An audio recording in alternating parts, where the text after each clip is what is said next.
March 20th, 1899, Volume 2. The world has reduced itself to such a sad state because it has lost subordination to leaders, God being the first. This morning Jesus transported me outside of myself and showed me many people, all in discord. Oh, how much this grieved Jesus! In seeing him suffer very much, I prayed him to pour it into me. But since he still continues in wanting to chastise the world, Jesus did not want to pour it into me. However, after I prayed him to make me content, he poured a little bit. Then, being a little relieved, he told me, the reason why the world has reduced itself to such a sad state is that it has lost subordination to leaders. And since the first leader is God, against whom they have rebelled, it happened as a consequence that they have lost any subjection to and dependence on the church, the laws, and all the others who are said to be leaders. Ah, my daughter, what will happen to so many members infected by this bad example of the very ones who are said to be leaders, that is, superiors, parents, and many others? Ah, they will reach such a point that neither parents, nor brothers, nor kings, nor princes will be recognized any more. These members will be like many vipers that will poison one another. Therefore see how necessary chastisements are in these times, and how necessary it is for death to almost destroy this sort of people, so that the few who will be left may learn at the expense of others to be humble and obedient. So let me do not want to oppose my chastising the people. March 20th, 1900, Volume 3. Jesus is forced to chastise, and the victim's soul tries to placate him.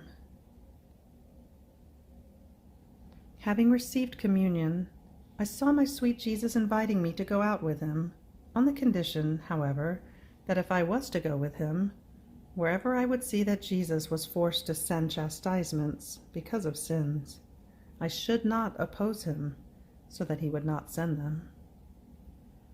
With this condition we went out, going round the earth. At first I began to see areas, not too far from us, which were all withered, especially at certain points. So turning to him, I said, Lord, how can these poor people go on if they lack the food to nourish themselves? Oh, please, you can do anything. Just as you made it wither, make it become green again. And since he had the crown of thorns, I stretched out my hand, telling him, My good, what have these people done to you? Did they perhaps put this crown of thorns on you? Well, then give it to me, so you will be placated, and will give them food so as not to let them perish. And removing it from him, I pressed it onto my head. While I was doing this, Jesus told me, It shows that I cannot take you with me, because taking you and being unable to do anything is the same. And I, Lord, I have not done anything. Forgive me if you know that I have done evil, but oh, please take me with you. And he, Your way of acting binds me everywhere. And I am not the one who does this. It is you yourself who make me operate in this way. Because in being with you, I see that all things are yours, and if I did not care about your things, it seems to me that I would not care about you yourself. Therefore you must forgive me if I act in this way, because I do it for love of you, and you must not drive me away because of this. So we continued to go around. I did as much as I could not to tell him anything at certain points, so that he would not chastise, in order not to give him any occasion to make me withdraw and lose his lovable presence. But where I could not, I would begin to oppose him. We arrived at some place in Italy where they were making a plot, which was to cause a great disorder, but I did not understand what it was, because as I began to say, Lord, do not allow this. Poor people, how shall they go on? Seeing that I insisted and wanted to prevent him, Jesus told me with authority, "Withdraw, withdraw," and removing a belt of nails and pins which he wore, sunken inside his flesh, and which made him suffer very much, he added, "Withdraw and take this belt with you, for you will give me great relief." And I, "Yes, I will put it on myself in your place, but let me be with you." And he, "No, withdraw." And he said this with such authority that, unable to resist, in one instant I found myself inside myself, and I was unable to understand what that plot was about. March 20th, 1903, Volume 5. Jesus and Saint Joseph console Father in his difficulties. As I was outside of myself, I saw Father all in difficulty with regard to the grace he wants. And once again, blessed Jesus with Saint Joseph were saying to him, "If you get down to work, all your difficulties will disappear and will fall off like fish scales." March 20th, 1904, Volume 6. All things take origin from faith. This morning I was feeling all discouraged and embittered because of the loss of my adorable Jesus. And while I was in this state, he let his most sweet voice be heard, saying to me, "My daughter, all things take origin from faith. One who is strong in faith is strong in suffering. Faith makes one find God in every place. It makes one see him in every action, touch him in every movement, and every new occasion that presents itself is a new divine revelation that one receives. Therefore remain strong in faith, for if you are strong in it, in all states and circumstances, faith will administer fortitude to you and will make you be always united with God." March 20th, 1905, Volume 6. True love and true virtues must have their origin in God. Continuing in my usual state, blessed Jesus came for just a little and told me, "My daughter, the love which does not have its origin in God cannot be called true love, and the virtues themselves which do not have their origin in God are falsified virtues. Indeed, everything which does not have its origin in God can be called neither love nor virtue, but rather apparent light that ends up converting into darkness." Then he added, "For example, a confessor who works and sacrifices himself very much for a soul is something holy. It apparently gives of heroism. And yet, if he does so because he has obtained or hopes to obtain something, the origin of his sacrifice is not in God, but in himself and for himself. Therefore it cannot be called virtue." March 12th, 1912, Volume 11. Everything is in giving oneself to Jesus, and in doing his will in everything. Finding myself in my usual state, my always adorable Jesus made himself seen as all sorrowful and said to me, "My daughter, they do not want to understand that everything is in giving oneself completely to me, and in doing my will in everything. Once I have obtained this, I myself keep pushing the souls, telling them, each and every one, 'My daughter, take this enjoyment, this comfort, this relief, this refreshment.' With this difference, if they had taken those permissible pleasures before they were giving themselves to me in everything, and doing my will always and in everything, they were human things. But after, they are divine actions. Since they are my things, I no longer feel jealous, and I say to myself, if she takes a legitimate pleasure, she takes it because I want it. If she deals with people about some business, if she legitimately converses, it is because I want it. If I didn't want it, she would be ready to stop. So I put everything at her disposal, because all she does is the effect of my will, no longer of her own will. Tell me, my daughter, what have you lacked since you gave yourself completely to me? I gave you my flavors, my pleasures, and all of myself for your contentment. This in the supernatural order, but neither did I let you lack anything in the order of faith, confessors, communions, and the rest. Even more, since you wanted only me, you yourself did not want confessors so often, but I didn't listen to you. I wanted everything in abundance for the one who wanted to deprive herself of all for me. Daughter, what pain I feel in my heart in seeing that souls do not want to understand this, even those who are said to be the best. March 20th, 1919, Volume 12.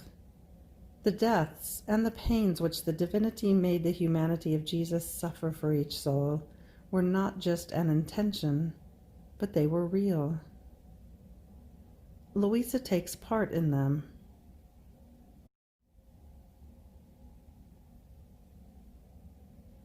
I felt my poor mind immersed in the pains of my lovable Jesus, and since I had been told that it seemed impossible that Jesus could suffer so many deaths and so many pains for each one, as is said above, my Jesus told me, "My daughter, my will contains the power of everything. It was enough that my will wanted it for it to happen. And if it were not so, my will would have had a limit in its power, while I am without limits and infinite in all my things.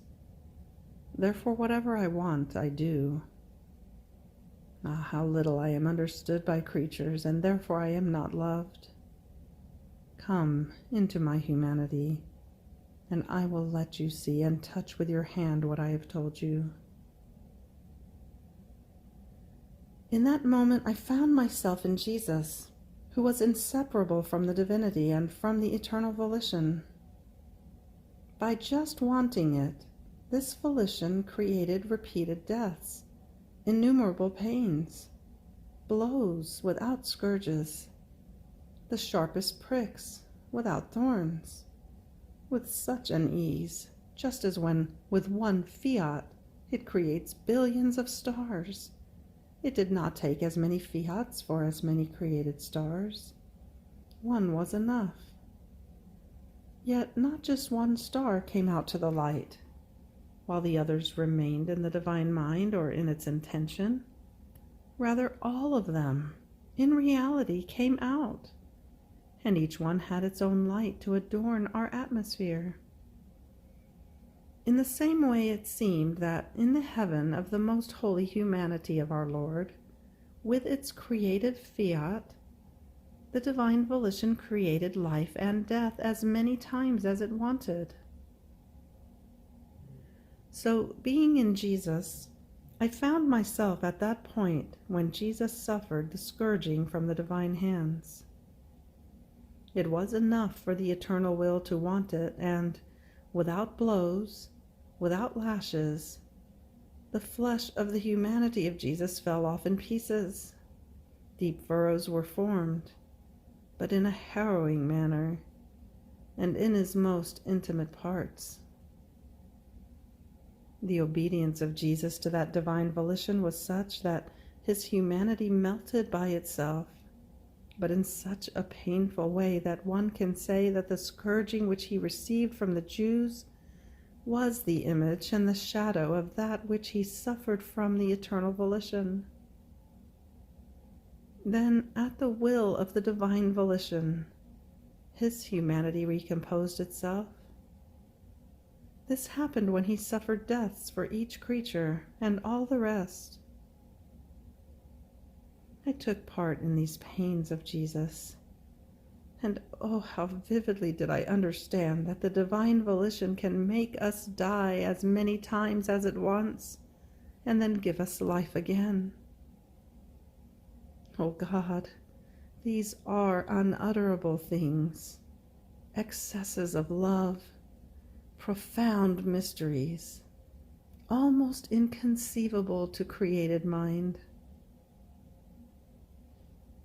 I felt unable to return to life, to the use of senses, to motion, after I suffered those pains.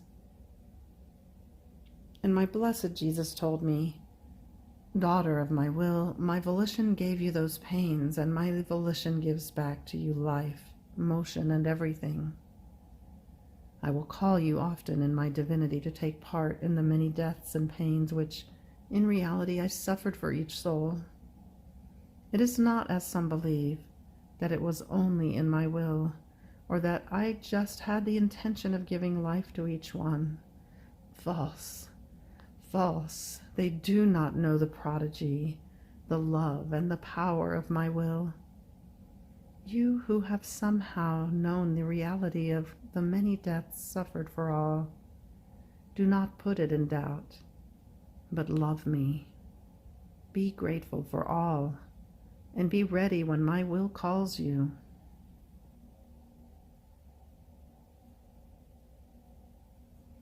March 20th, 1932, Volume 30, 3 Necessary Conditions in Order to Obtain the Kingdom of the Divine Will. How all live in the Divine Will. Different way of living. I was thinking about the Divine Will and was saying to myself, if our Lord loves so much to make known a will so holy, and he wants it to reign in the midst of creatures, why then does he want them to pray in order to obtain it? Once he wants to, he can give it, even without so much praying him. And my sweet Jesus, surprising me, told me, "My daughter, to know my divine will is the greatest thing that I can give and that the creature can receive, and its reigning is the confirmation of its great gift and the carrying out of its will that was known. Therefore it is necessary to ask for it. By asking for it, she disposes herself. She forms within herself the royal palace in which to receive it. By asking for it, she acquires the love in order to love it. She acquires the qualities of sacrifice that are needed in order to possess it. And as one asks for it, the human will loses its ground. It is debilitated. It loses strength and disposes itself to receive the dominion of the supreme volition. And God, seeing himself prayed, disposes himself to give it. It takes the dispositions of both sides in order for us to give our celestial gifts. How many gifts do we want to give? But because they are not asked for, we retain them within ourselves, waiting to give them when they are asked for. By asking, it is as if commerce were open between creator and creature. If one does not ask, the commerce is closed, and our celestial gifts do not descend in order to put themselves in circulation on the face of the earth.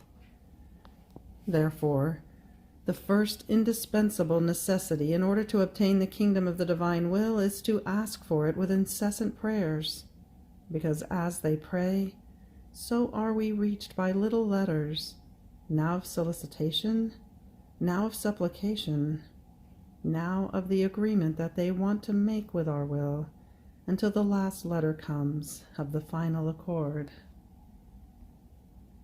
Second necessity, more indispensable than the first, in order to obtain this kingdom, it is necessary to know that one can have it.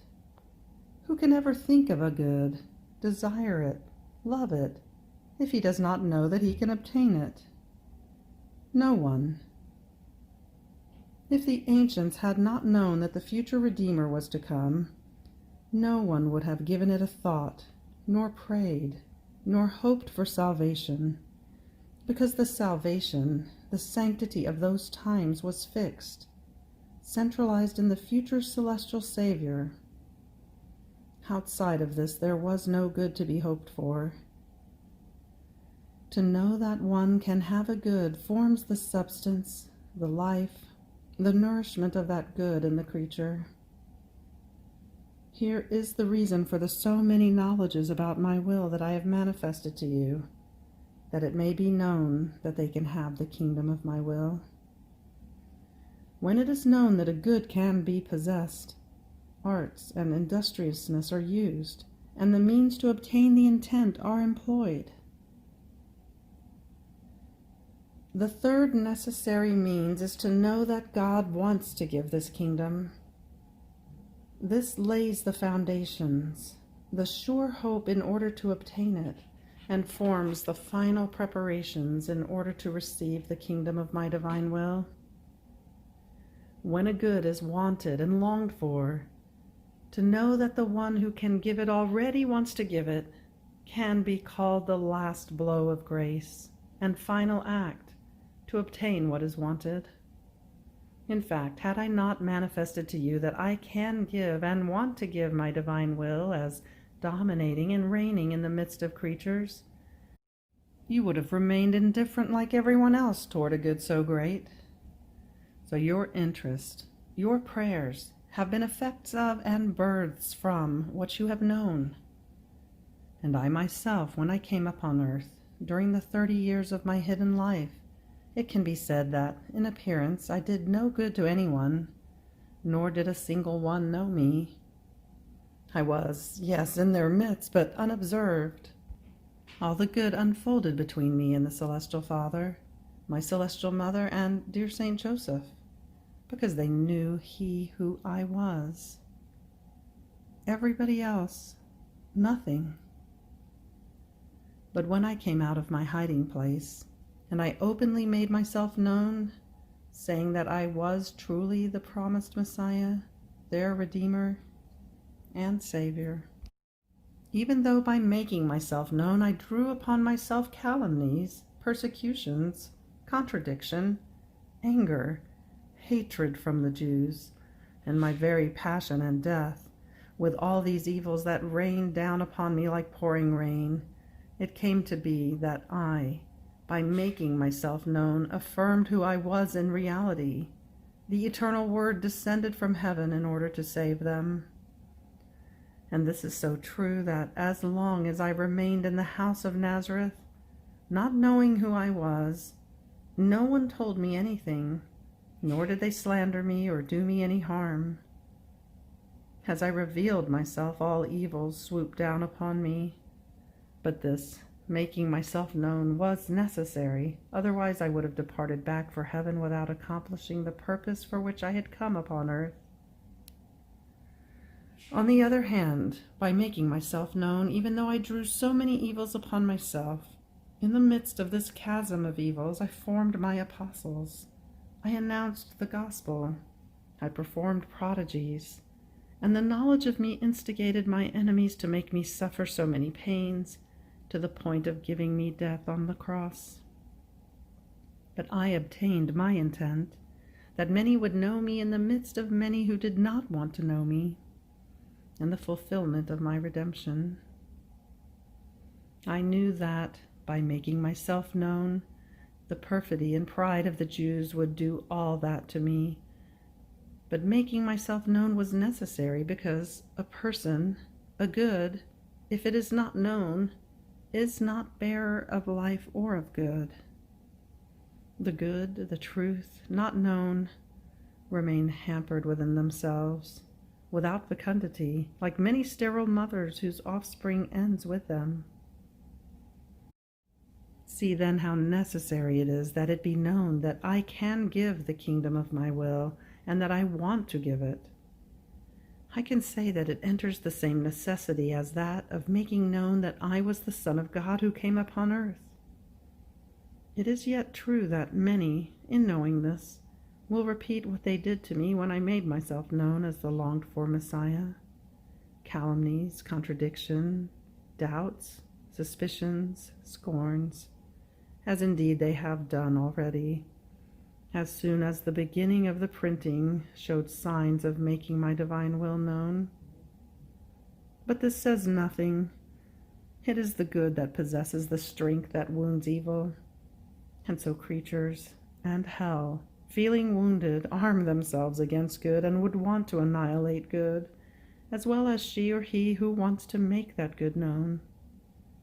But in spite of everything that they wanted in the first beginning, having as though suffocated upon its wanting to rise, the knowledge of my will and its wanting to reign, yet it did take its first steps, and what some did not believe, others have believed.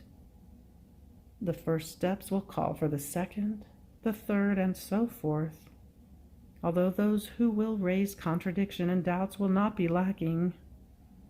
But it is of absolute necessity that my divine will, and that I can give it, and that I want to give it, be known. These are the conditions without which God cannot give what he wants to give, and the creatures cannot receive it.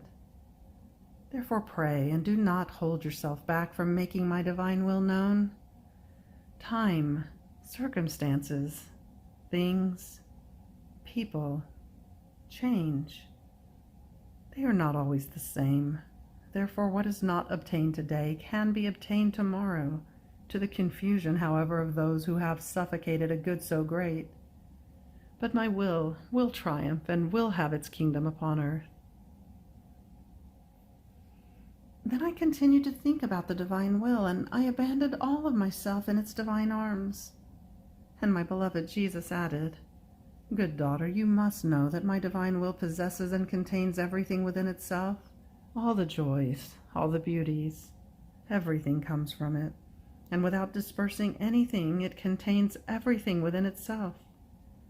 It can be said that it carries everyone and everything within its immense womb of light. So all live in it, with this difference, that one who, with all her will, wants to live in it and lets herself be subdued by its dominion, lives as daughter, and as daughter is constituted heiress of the joys, of the beauties, of the goods of her mother, in such a way that this divine mother is all intent on embellishing, enriching, and making her daughter rejoice. While one who wants to live of human will and does not let herself be subdued by its dominion, lives in this holy will, yet lives not as daughter, but like a stranger, and all the joys convert for the creature into bitterness, riches into poverty, beauties into ugliness. In fact, by living like a stranger, she lives as though apart from the goods that my divine will possesses, and rightly so. She deserves to possess nothing good. Her human will that subdues her gives her what it has: passions, weaknesses, miseries. Nothing escapes my divine will, not even hell, and since they did not love it in life, living like members detached from it, but always inside, not outside, now in those gloomy prisons, the joys, the happinesses, the beatitudes of my divine will convert into pains and into eternal torments. Therefore the living in my will is not new, as some believe, good and bad. If something can be called new, it is the way of living, recognizing it as continuous act of one's life, giving it dominion in all of one's acts. In fact, the living in it is the sanctity of each instant that the creature receives. It can be said that she grows continuously in sanctity, but sanctity fed by my will, raised together with it. So she feels my will as life more than her own life. On the other hand, one who does not live in it, though she is there inside, does not recognize it in each of her acts, and lives as if she lived far away from it, and did not receive the continuous act of its life, even though she does receive it. In this way, not the sanctity of living in my will is formed, but at most the sanctity of circumstances. So they remember about my divine will when a need, a sorrow, a cross oppresses them. You hear them exclaim, "The divine will be done." And in all the rest of their lives, where was my will? Was it not already with them, contributing to all their acts? It was there, but they did not recognize it. It happens as to a mother who lives in her palace and who has given birth to many children. Some of them remain always around the mother, who instills in the children her noble manners, nourishes them with delicate and good foods, dresses them with decent clothes, entrusts to them her secrets, and makes them heirs of her goods. It can be said that the mother lives in the children and the children in the mother. They make each other happy and love each other with inseparable love. The other children live in their mother's palace, but are not always around her. They find pleasure in living in rooms far off from that of the mother. Therefore they do not learn her noble manners. They do not dress with decency. The foods that they take do them more harm than good. And if sometimes they go to their mother, it is not out of love, but out of need. Hence the great difference between these two kinds of children. But in spite of this, both the first and the second live in the palace of the mother. So it is, all live in my will, but only one who wants to live in it lives as a son with his mother. All others, even though they live in it, don't even know it. Others live like strangers. Others know it to offend it.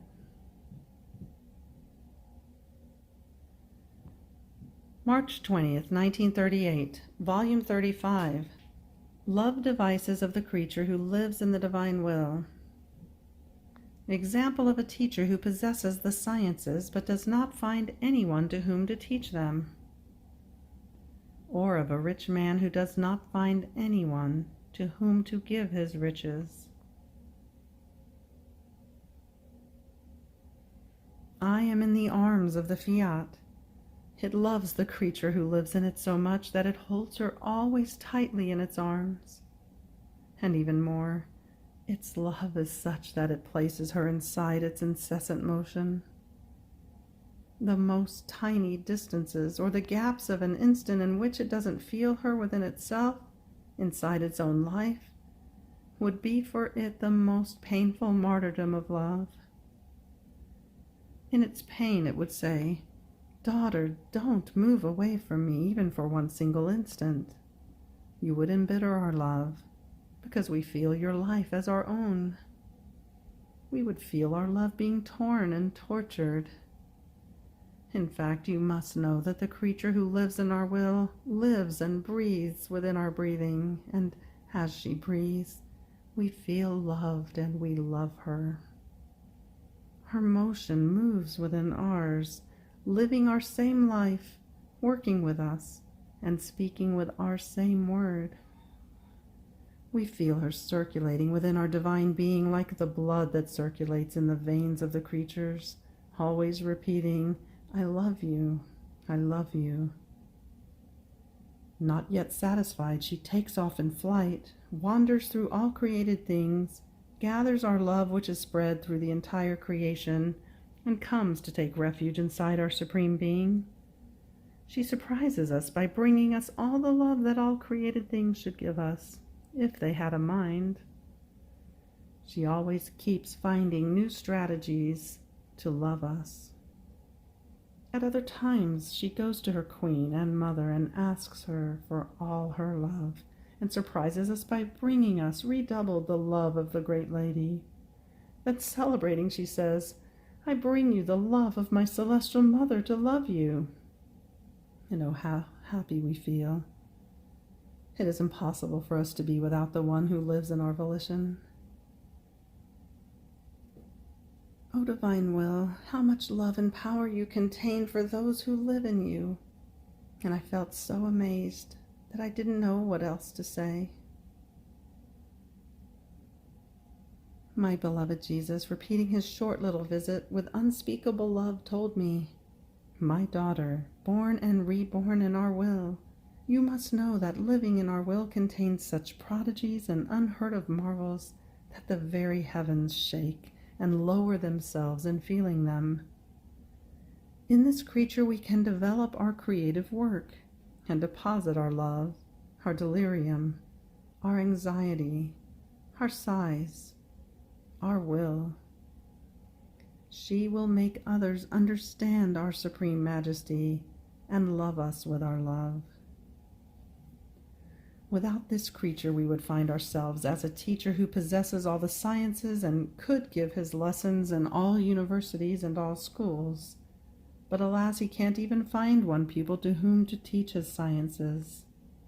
What a suffering for this teacher, possessing so many sciences and having to keep them unused within himself, without being able to make their value known. Oh, if this teacher could only find one pupil who wanted to learn his sciences. He would place him on his knees and keep the pupil with him night and day. He would feel that his science would not die, but live within his pupil, almost as a duplication of his own life. Oh, how much he would love him! He would feel reborn in his pupil. His loneliness would be broken, being loved by the one to whom he gives his lessons. His life would change from bitterness into joys. Such is our Supreme Being. If we don't find someone who lives in our divine will, we are like that teacher. We have nobody to whom to give our lessons.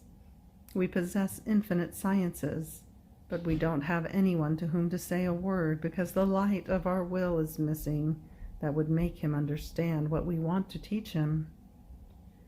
On the other hand, if the creature lives in our will, we feel our life within her.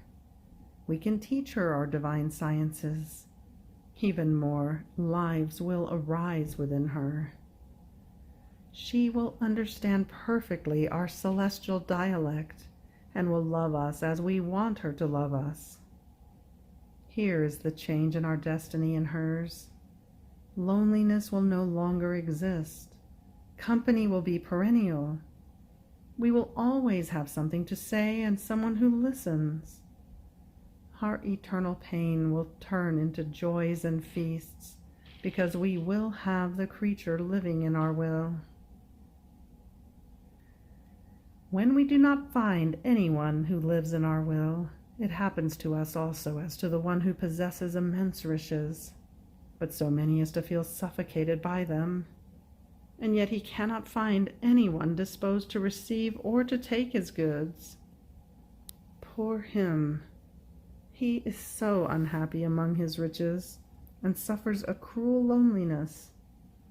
There's nobody to love him, respect him, or say to him even one thank you.